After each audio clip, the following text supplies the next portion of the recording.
Lijep pozdrav svima, ovo je druga video lekcija o fenomenologiji. Započet ćemo ju vrstama fenomena. To su empirijski i bivstveni fenomeni. Empirijski su oni dostupni našim osjetilima. To su manje više sve žive i nežive stvari.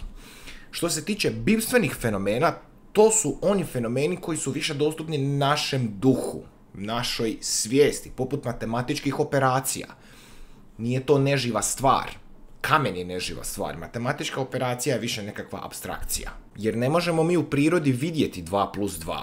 Ali mi to možemo pojmiti. Stoga je i to fenomen. I ono što fenomenolozi hoće jest shvatiti bit bivstvenih fenomena. Ovi prvi ih naravno ne zanimaju. Da bi se bit bivstvenih fenomena lakše spoznala, fenomenolozi zagovaraju metodu fenomenološke redukcije. Što sad to znači? Redukcija je kao nekakvo svođenje na nešto manje, smanjivanje.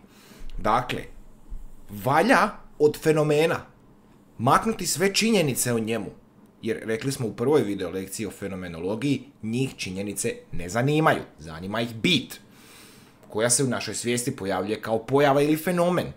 Dakle, sve činjenice treba maknuti da bi ostala samo bit o tom bivstvenom fenomenu. Sve što je prirodni stav, sve što je empirijski provjerljivo, sve što ima veze s psihološkim dojmom o nečemu, sve svakidašnje stavove i nazore stavimo u zagrade. Time odbacujemo prazne analize.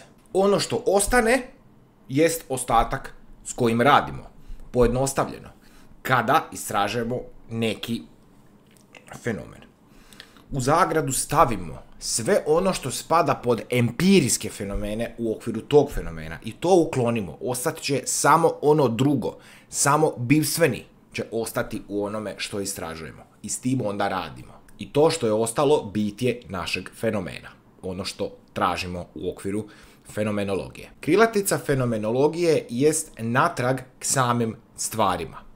Analizirajmo podrobno te stvari da bismo spoznali njihovu bit. I tu je velika razlika između fenomenologije i pozitivizma. Jer fenomenologija ne traži eksperiment, pokus, nego samo kritičko gledanje, analizu. Pozitivizam se ipak drži eksperimenta, on je a posteriori. A zbog svoje metode, to jest kritičke analize stvari, fenomenologija doživljava logiku kao normativnu disciplinu. Od nje sve treba početi. Ona je znanost o mislima kao idealnim predmetima.